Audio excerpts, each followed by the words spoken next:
Welcome to the Millionaire University podcast. I'm your host, Brien Gearin, with you today. And on this edition of the MU Pod, I'm joined by my friend, Greg Wasserman. He is the partnership leader, podcast consultant, community builder extraordinaire. Greg, I know I can go on with a much longer intro, but I'm going to let you go ahead and introduce yourself. But first of all, I want to welcome you to the show. Thanks for being here. Hey, thanks a lot for having me on, and always an honor to get to share a story with others. Yeah, this is fun because we're going to talk about a really cool topic, and I think we hear a lot from our listenership on is really the topic of leaning into the discomfort of leaving a corporate job for entrepreneurship. Now, as somebody who was in corporate, quote unquote, corporate America for all of 6 months, I guess I don't have much of a leg to stand on when it comes to this. I know you have much more experience in that department, but it was something that the less corporate job that I did end up leaving. Entrepreneurship is still such a different ball game compared to, especially if you kind of raise up through the typical, go to high school, you're told to go to college, get your degree and, be a good little soldier, right? But so many of us have that entrepreneurial bug that we discover at some point in our lives, and it's hard to get out of the old mindset or out of the comfort of what the traditional 9 to 5 type of job does. So first, Greg, before we hop in there, let's get a bit of your origin story. Introduce yourself a little bit better than I did to the Millionaire University listeners here. So, born and raised in Chicago, moved out to LA for college, and just never left. I thought, if we look at origin stories, I thought I was going to go into advertising. I was going to move back to Chicago, work in advertising, work in an agency, be a madman in that regards. Well, as we know, life throws you curveballs, and that's not the way life ended up heading. I actually ended up on the sales side, not knowing that I was going to end up there, and worked at Yahoo for 5.5 years, and ended up on the sales side of advertising for about a decade and a half. Corporate life, worked at a startup that got acquired by CBS. So went from a small entrepreneur family kind of vibe to like this massive behemoth of a company, and realized I like the startup vibes more, and just continued my origin from there, from sales into partnerships and community building, and at the core of who I am, it's relationships. So hence why it was also easy for me to naturally fall into revenue roles, because I just love talking to people. Put me in front of a mic like this, like I just want to talk, like you just want to ask questions. So that's kind of where I've been, and now I find myself leaning into that entrepreneur spirit, which has been kind of an interesting piece. A lot of us probably felt that during COVID. We all got burnt out, a lot of layoffs. You're looking for that corporate job, and you're just getting burnt out on that entire process. So let's take the reins into your own hands, and that's kind of the way it's been. Yeah, well, it sounds like you probably had at some point in time that I don't know if it was an epiphany for you. It kind of was for me in my business, where you thought you were going to be in advertising, and then you end up in sales, and then you end up in relationship building. Well, to me, sales is relationship building. Sales is conversations, right? It's so I think so many people, especially when they get into the entrepreneurship world, then they realize, oh crap, I got to go sell my stuff or sell my service, whatever I'm doing. Then they realize that 98.9% of what they're doing is sales, and the other 1.1% is everything else. So, what was that like for you when you kind of was it, or was that just a natural piece of your personality where you're like, oh, like I'm just building relationships out here, but the cool byproduct is I'm making sales? I guess it's my approach. Like each person, when we think about from a sales standpoint, it could be you're the shy introvert. You're like, all right, I don't know how to talk about myself, or I don't want to talk about myself.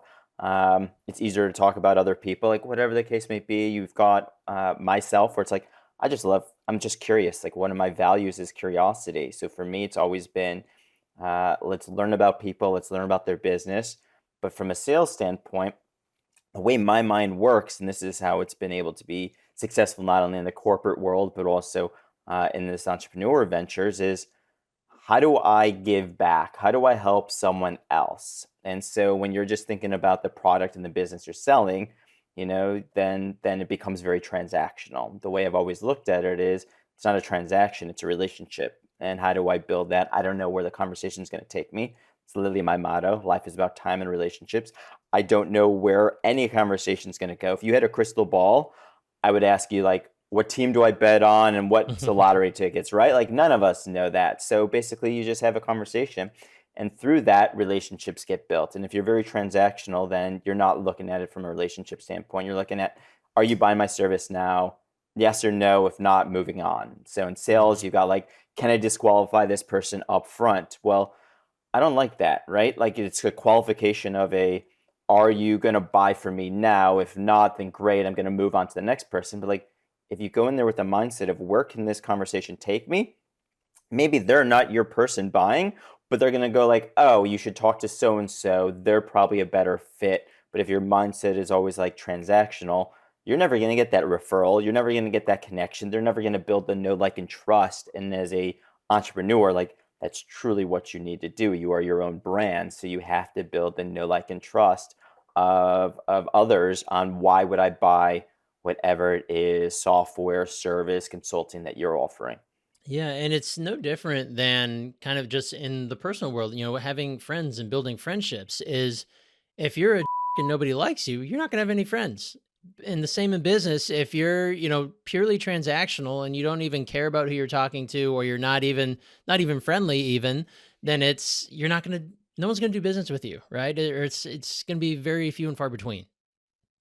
It's interesting you bring that up. I've had companies I've worked for that had that mindset and they've been successful. Define success however you want to, but like they've been successful because that's works with them. It hasn't been successful for me because that's not my motto. That's not how I operate. That's not the short-term mentality that I've got because I'm not looking at it. And we could all, whether you're a corporate role or your own, you're always building a brand. So if you tarnish your brand early on as like, I'm only in this for myself, why is someone gonna want to work with you later on? You've left a bad taste in their mouth. They're like, all right, this person's in and out.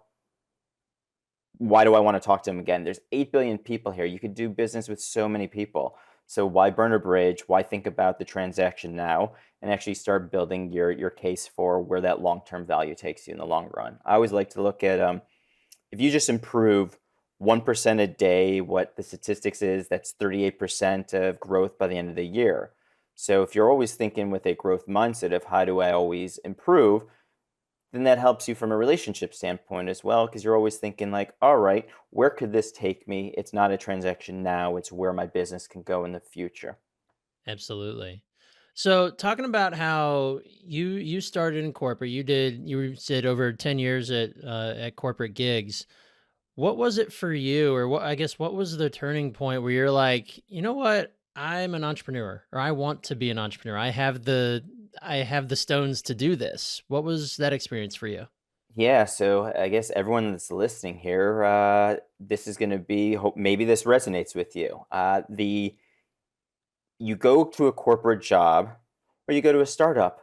I always had this conversation with my mom. I love startups. My brother loves corporate jobs. And it's like, nothing is sure. Like the way we live now, it's not a, I came into a company and I'm going to be staying with that company for 40 years and you end up with your gold watch or whatever it is when you retire. Like that doesn't exist anymore for us, right? So I just got tired of I chose a company, you get let go for whatever reasons that may happen. And then you're like, great, I got to go through this process again of trying to find another job.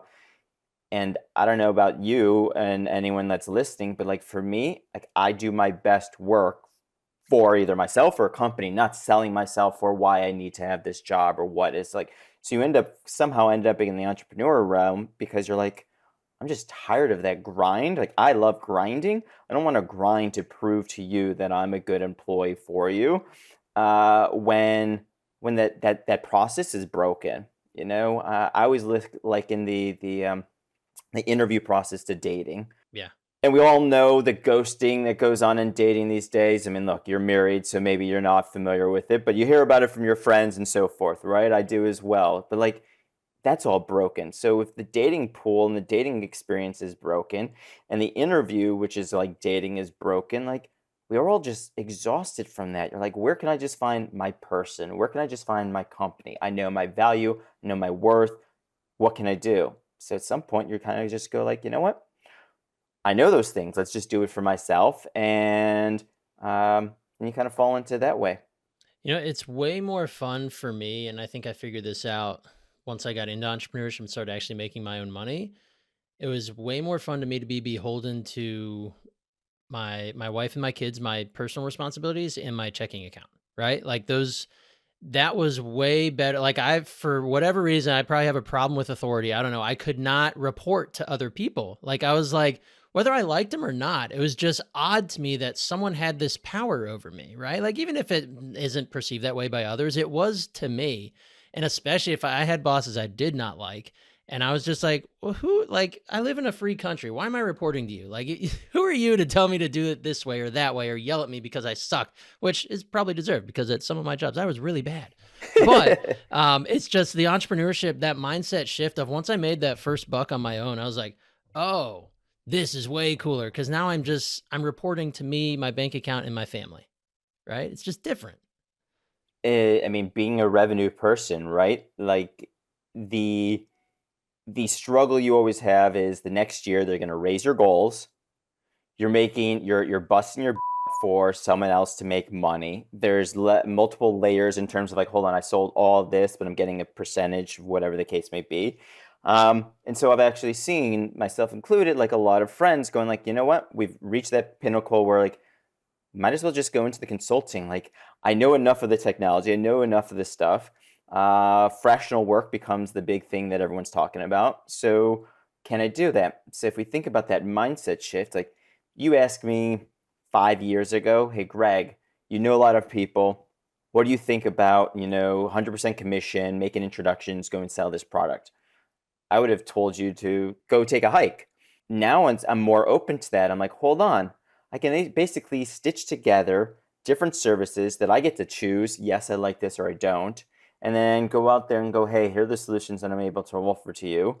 And you add more value. And yes, it's 100% commission, but you control that mindset as opposed to, you know what, if I don't sell, I don't have a boss going like, Greg, you haven't sold anything. And it's like, what are you doing to make my life easier so I can sell something, right? Like you always have that give and take in that regard. So it kind of becomes, once you open your mind to that possibility, and that was the biggest thing for me. And COVID helped me in that regards because like you're all just sitting at home unemployed because all your jobs got let go. And you're like, why am I doing this? Like, how can I start doing this for myself? How can I start understanding what would they be the right product, the solutions, and then I'm building my brand. And that was the biggest thing. Like most companies are hiring you for, at least in the revenue realm, right? They're hiring you for your Rolodex. They're hiring you for your relationships or your ability to open doors and have those relationships. So if you're hiring me for that already, why am I not doing this for myself? Because those are the key pieces of brand Greg and what I've built for myself. Right. And there's probably a great chance that while this one company would hire you for this because of all these skills that they've already affirmed to you that you have and that you're good at, they could hire you as a contractor. And then you'd be like, I also have bandwidth to work for 8 other companies that are asking for the same thing. All they have to do is A, save on taxes and just pay me as a contractor. Like it's a win-win for everybody.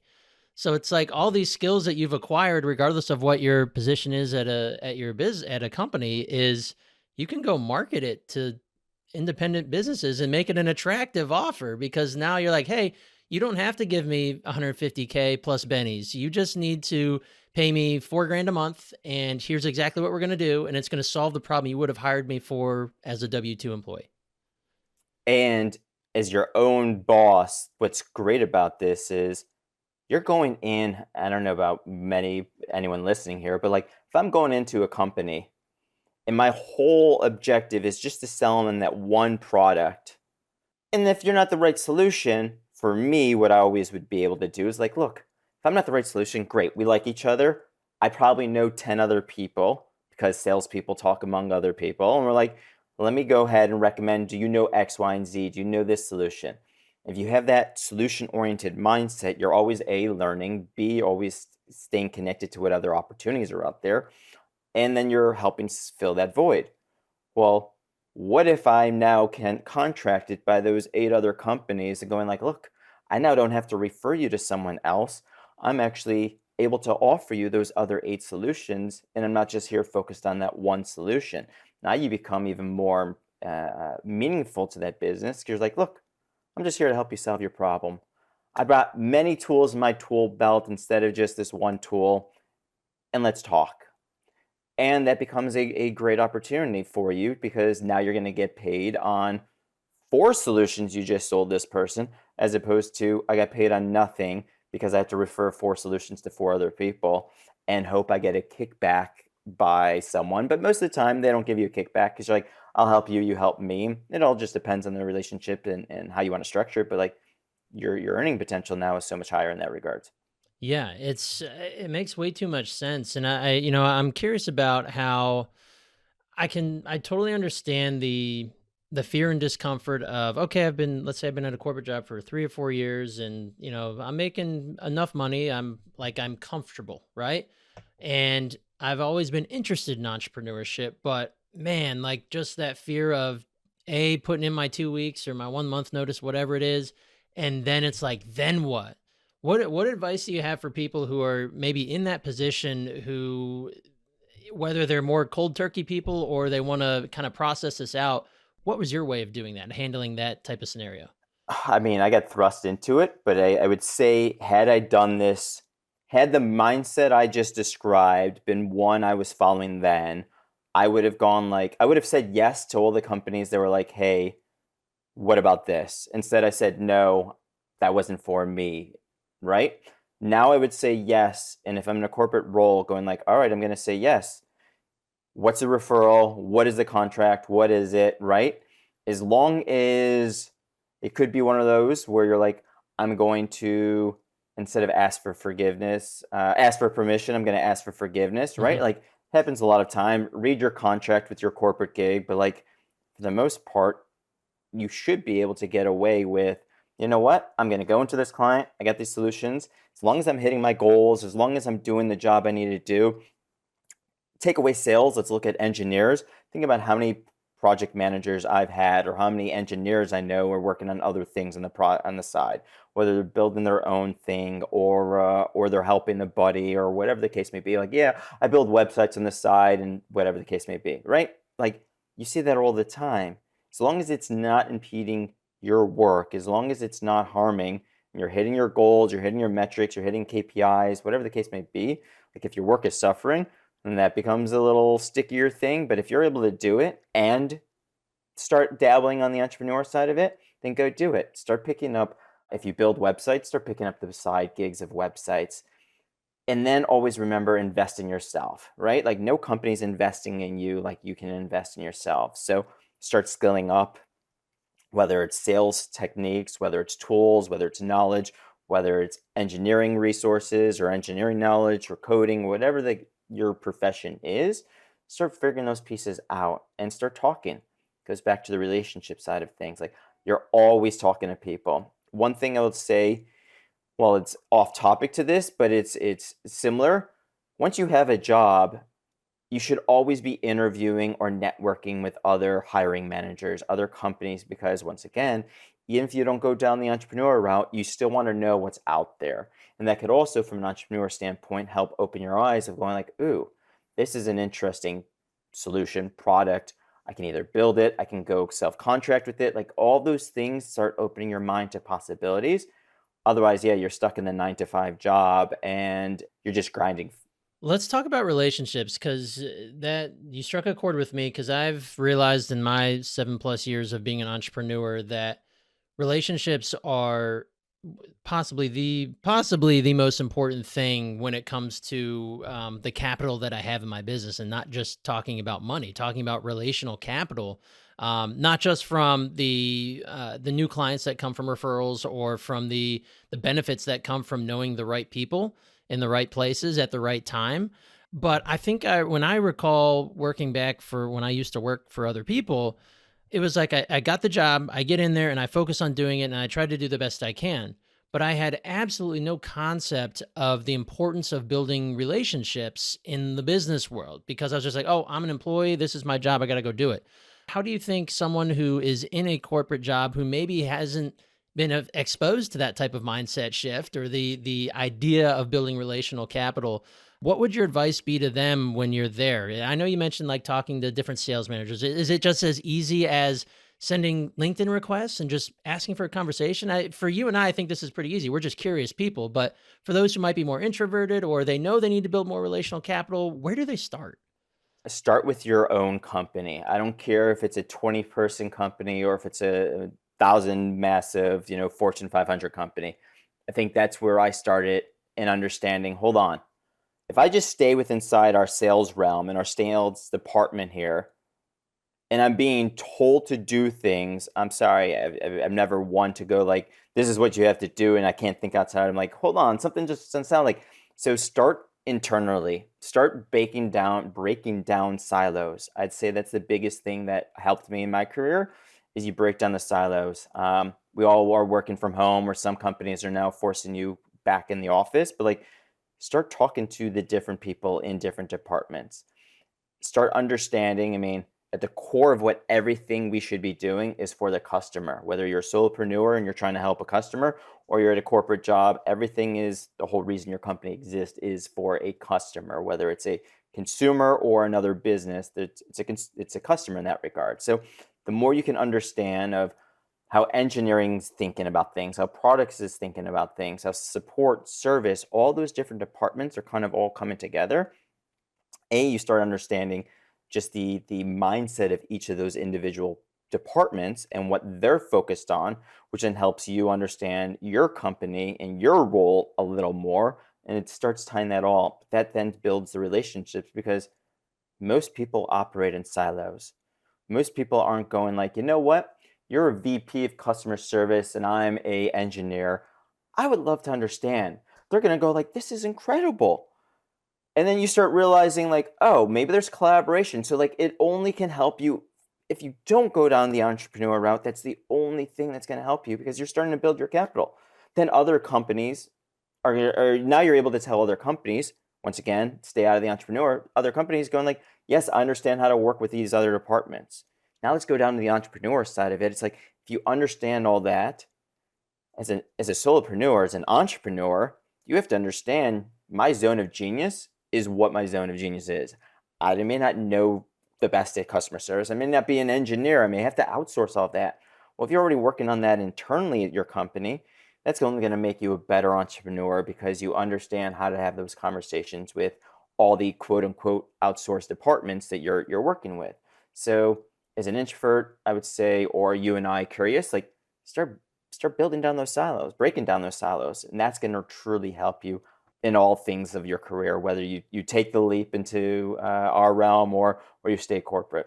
Well, and I can't tell you how I'm sure that's and that makes sense to me. Granted, I don't have that experience, but if you can operate interdepartmentally at a corporation, that gives you incredible skills if you are preparing to make the jump into entrepreneurship, because now you have that ability to, whether it's reaching out to somebody in your industry and you just want to chat with them, you want to learn something from them, right? Or you want to have them in your back pocket because you know they do a lot of business with the types of people you want to do a lot of business with, right? If you lead with value or you lead with that curiosity and say, hey, I just want to learn your processes a little bit better over there at customer service. As an engineer, we're typically introverted and maybe we're not the best at customer service, but I feel like, we have these limited customer interactions, but when we do, if they were stellar, then the customer's going to be even happier. It's going to make your job easier. And like you said, that customer service person can be like, oh my gosh, that's so kind. I would love to share our side with you. When you get into entrepreneurship, it's no different in the fact that building relationships with people is vitally important because they could either send you a lot of business, they could send people your way who do business with the people you need to do business with, or they just are, knowledge resources, right? People who are incredible people who are willing to share what they do, and it could benefit you in your business in some way. So I love that point you made about how starting interdepartmentally and build those skills. It takes time. It ultimately does go to, I don't know where this is going to lead. And so if you have the mindset is, I don't know, I got a 10-year goal, whatever goal you want to set, you still don't know. We could all, I mean, the saying is you make plans and God laughs, right? So like, no matter how much you want to make this plan, things are going to change. So you always have the constant in life is change. So if I'm open to that change, then I can be open to conversations. And that's only going to help me figure out like, how do I make more money? That's another side. The more you're able to open up those connections, those relationships, the more with a strategy and a mindset of like, I should be saying yes or no to certain things, but at least I can give myself the option of like, let me go connect with someone who builds websites. I may not offer website services for my business, But if I'm talking to someone and they're like, yeah, I could really use a website, you're like, oh, well, I know a person. You just built a trust with that person because they're like, I like you. And you were able to sell me and my solutions, not with the services you have, but you were able to connect to me. And then the person that you're connecting with is like, oh my God, this is great. And you can set up a referral business. Like all those things become possibilities that you don't know exist until you're open to them. And I can speak to that one. In just the last few years, some of the relationships that I started building a few years ago have led to like a whole nother branch of my company. There's the guy that does web development with us right now. I used to just refer clients who needed websites to him, and he'd do a great job. They'd have a great website, and we could go on and do their marketing all hunky dory. And after a while, I'd send him more and more business. He sent a little bit of business my way. So it became a reciprocal relationship. We enjoyed working together. And he said, hey, I'm making a shift in my business where we're focusing on bigger projects, but I still want to do development for these smaller business websites. Why don't we set up a white label agreement where now you can go market this as this is part of your company and I'm your developer? And I was like, yeah, absolutely. And that's led to like thousands and thousands more revenue for us in just the last year since we've added it, because I can go confidently sell it. I have a guy who is on my team now who is an expert. And that all started from a relationship built where I think he found me on Google when he needed to make a referral. But it was me being able to offer a solution, do it the right way, get great results for the people he referred, be a good person, and just be a friendly human being. And it led to more business. So I think when people would be looking to get into entrepreneurship, they'd be worried about the fact that I've got nothing right now, right? Or, maybe not everybody, but I think a lot of people like, I've got nothing to lean on. I don't have the relationships. And maybe that's a good piece of advice is before you even leave your corporate job, or if you're the cold turkey type, you just want to jump in, that's the first thing you got to go do is start building relationships. And it all starts with, it could start with one DM. It could start with a message on LinkedIn or an email, or asking your buddy at this company who is friends with this VP who has tons of knowledge and whatever, right? You got to start somewhere. I think that's a great point. Starting a place, start thinking, what do I want people to know me for? What do people come to me for? And when I talk to people, what am I seeing people's needs are? And if you can start piecing those questions together, you can start understanding like, well, I talk to a lot of people and no one seems to know how to build a website. Well, what if I could be the person going like, all right, let me go find the website builder. I'm not that, but let me go find that website builder and go, hey, you just said you needed a website. I got a guy for you. And now you can be the person that's always referring. So the more people, and that's what I love. I always love being the person like Greg is the guy that we go to because he may not have the answer, but he knows someone. I want you to go when I have a question, when I have a solution I need, let's go to Greg because Greg's going to probably have someone in his Rolodex. That's power. That is a power of connections. And it's like, great, you know me for that. That's what I want to be known for. I'll take that all day. And that just becomes a power play for you. Yeah. When you're the guy who everyone goes to because you know a guy, that's the ultimate playing card right there. That's the ace in the hole. And I realized that halfway through my journey, I'm like, hey, I'd meet with a prospect and I'd be like, you know what, what you're asking for is a little bit over our scale, or we don't quite focus in that area. Have a nice life.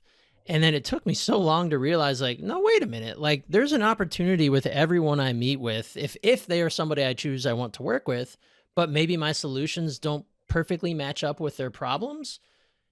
As I started building my relationship and my network, I was able to say like, hey, look, I don't do this web app building, which we do now, but back then I didn't. And I'd be like, ooh, yeah, I'm sorry, I don't really know anyone, because half the time they'd be like, who do you know that could do that? And I'm like, ooh, that's a good question. I should probably know that, and I'd have nothing. But when you start building their network, now you become that person who's got a guy or got a gal who can do this for you. Um, Now you've helped them solve a problem that maybe they'd never paid you a dime for it, but now they know that you're the person who can solve a problem because you led them to someone who is that solution. Not to get too confusing, but that's a power play.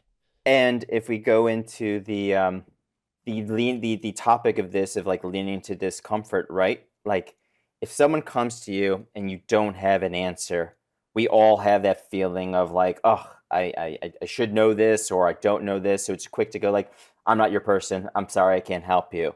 But if you start going like, hold on, can I go find this answer for you? and you start saying like, it's a good question. Let me go learn, or let me go figure this out, or let me get back to you.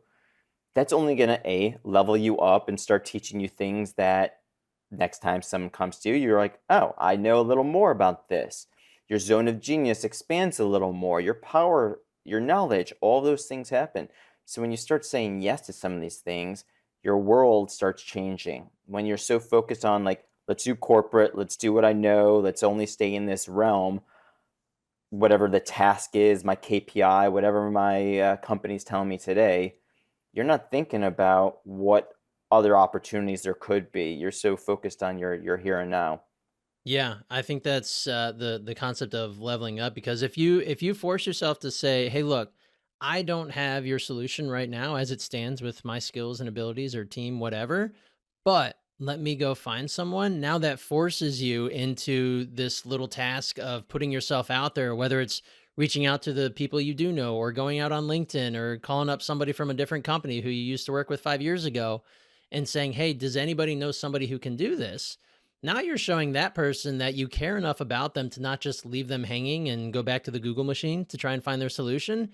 You're actually working your network. And then it's vis-a-vis, it's going to grow yours, because in that search, you're probably going to talk to two or three people who you might not have known before, or who were you maybe were very loosely connected.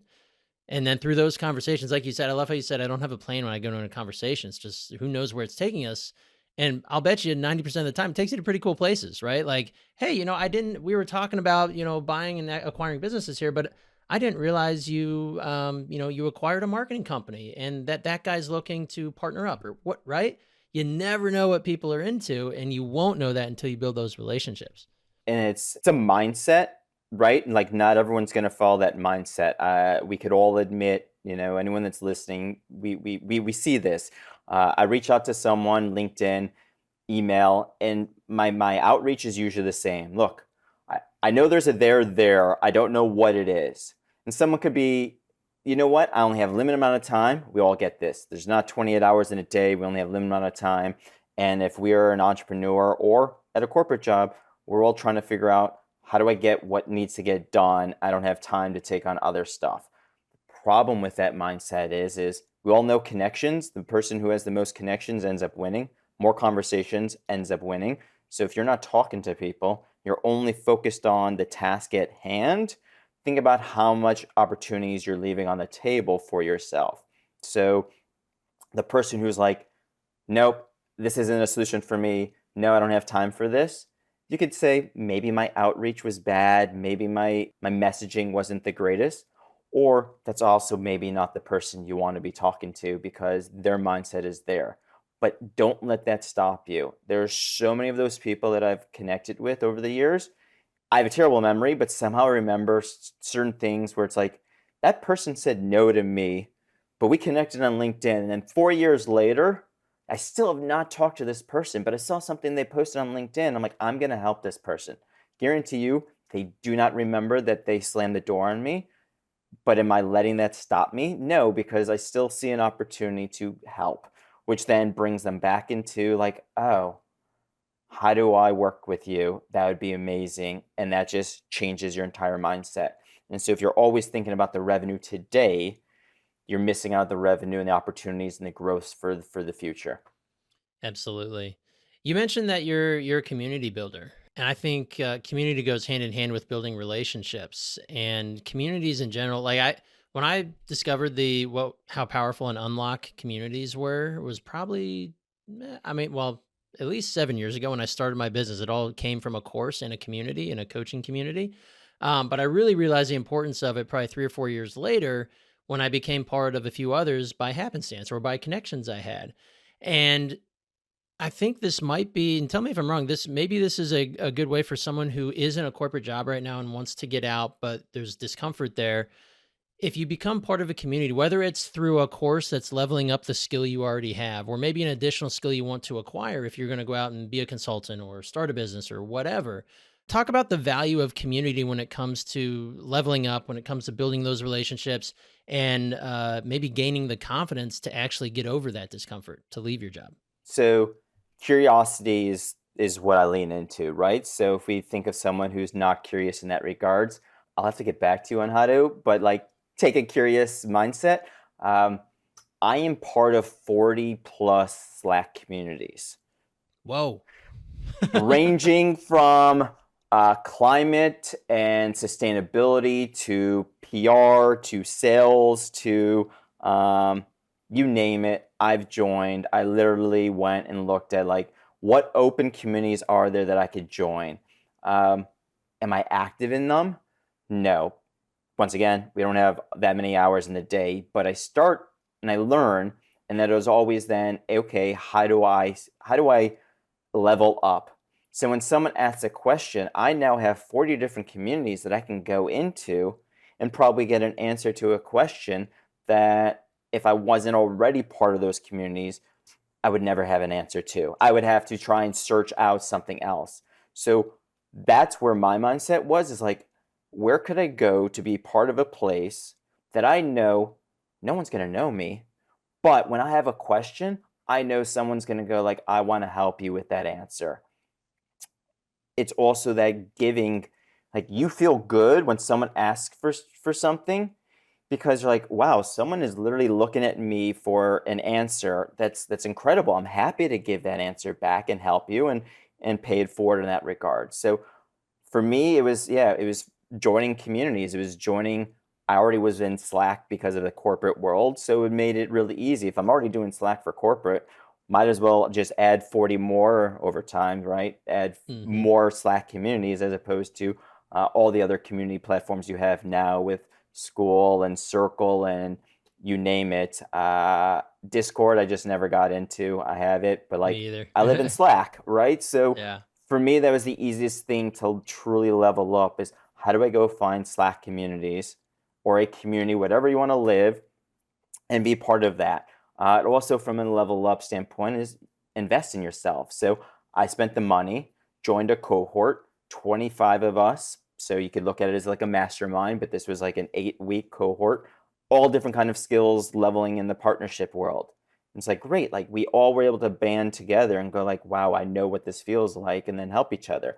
And now we're able to answer questions or reach out to people in that regards that truly help you when you need it. I may not talk to someone for literally, I haven't talked to this one guy for like a year and a half, and he reached out to me asking for an introduction. And I'm like, I'm happy to help you because we shared that moment together in class for 8 weeks, just like you're taking an MBA class, right? So like Hmm. think about those things that truly help you connect to new people, get new experiences, and have a curious mind. And it gives you the opportunity to provide the value, the unique value that you have, right? Whatever your skill may be, you now, when you're part of a community, you now have the ability for someone to pose a question and you can be the expert that answers it. And it works in two ways where A, it's going to build your confidence because you're like, hey, I do have the answer. Let me spell out this answer. And that person is going to remember you even subconsciously, if not consciously, they're going to remember that Greg was the one who helped me with that. That was a great answer. And I went and implemented it and it made me money or it made my client happy or whatever, right? People remember that. And that I think being part of that community works in that reciprocal way where you do have the chance to go be the expert. Maybe you're in the group to learn. But if someone asks a question that's related to what you do and it's not necessarily a massive topic in the group, you have that answer. You can help them. And that goes a long way into continuing to build those relationships. And I think, at least for me, it also taught me that when I have the ability to teach a little bit or to share my knowledge, now I'm learning even more. Right? It's like you learn by teaching. Mm-hmm. Kind of everyone thinks that's backwards, but that's definitely how it works. Like you get up on stage and you're doing presentation. You're the one teaching. You're learning even more about what you're doing. You're getting better at talking about it, getting better at expounding upon it, etc. So I think that's a really cool feature when it comes to communities in general. I would also add this for everyone listening. Like, what's great about joining communities is there's like slight camaraderie that all of a sudden gives you that oh, we're all in this community. I don't know who you are, but you can now reach out to someone going like, look, we're in this shared area. I would love to ask you a question, and people are more likely to respond as opposed to if you were to DM or I guess add a connection request to that person in LinkedIn, going asking the same question. Like, I don't know who you are. I don't know anything about you. So when you're part of that community, regardless of the level of engagement, you will find that you will be able to connect more because you now have that shared component. That Exactly. level of trust all of a sudden is automatically built just by being part of that. Well, and human beings are we're naturally ingrained to herd, right? Like we want to be part of things. We need to that was back in the cavemen days. It was stick together and band together and kill all the mammoths so you can survive, right? Or else be killed. And I think the same thing happens socially these days where humans are at their best when they work together, and especially in entrepreneurship. Everybody thinks, "Oh, you're out, it's your business. You start as a solopreneur. It's every man for himself." But especially in the entrepreneurship world, at least in my experience, everybody's willing to help. The majority of people are willing to help and share their knowledge and help you grow your business. And I think if we can drive home even one fact today, it's the fact that the entrepreneur community is out there to help each other because we all want to be successful. So I imagine you share the same sentiment when it comes to that and building relationships. Look, no matter what, that's a great thing is I could give you the entire playbook on how to do something. You still have to be the person that does it. I could tell you how to make $1 million and here are the step by steps. You still have to have the will to go and follow that, right? So, like, it doesn't hurt me to share my $1 million template with you because if you go ahead and follow it and you make it better and you're like, hey, thanks for the template, I did better. Like, wow, that's incredible. What did you do that you changed that made yours better than mine? Like, there's enough to go around. It's not a competition. It's like you still have to do it. So I could teach you everything I know. I could push you as hard as I can. It all comes from within of actually going ahead and doing it. And so from an entrepreneur standpoint, asking the questions or just being curious, people will give you the answers. What you do with that knowledge, how you use it, how you leverage it, that's it's all on you.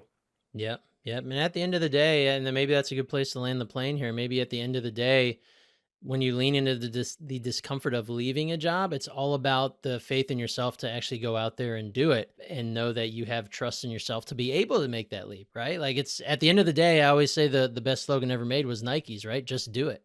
You just got to do it. And if it doesn't work out, you learn from it and you move on or you try again, right?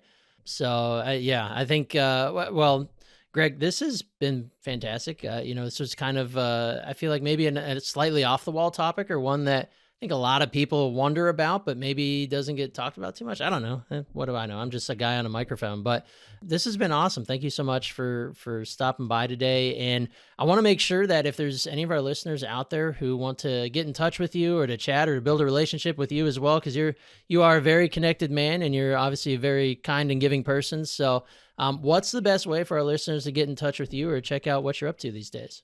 I live on LinkedIn. That's the platform of choice. Working on a website right now, but LinkedIn is where I'm constantly posting, consistently posting content, building a brand, but also the best way to reach out to me because we'll take that, turn it into a conversation. And who knows where that's going to go? But I would love for you to reach out. Let me know that you listen to Brien and I on this show because I'll go back to Brien and say, hey, someone listened and I get it as a podcaster myself. Like you want that feedback. So please reach out. Greg Wasserman. My tagline literally says life is about time and relationships. So you can't miss me. There you go. I love it. Awesome. Well, Greg, thank you so much for stopping by. You and I are going to stay in contact because you're one cool dude. So I appreciate you coming over. I appreciate this as well, Brian. All right.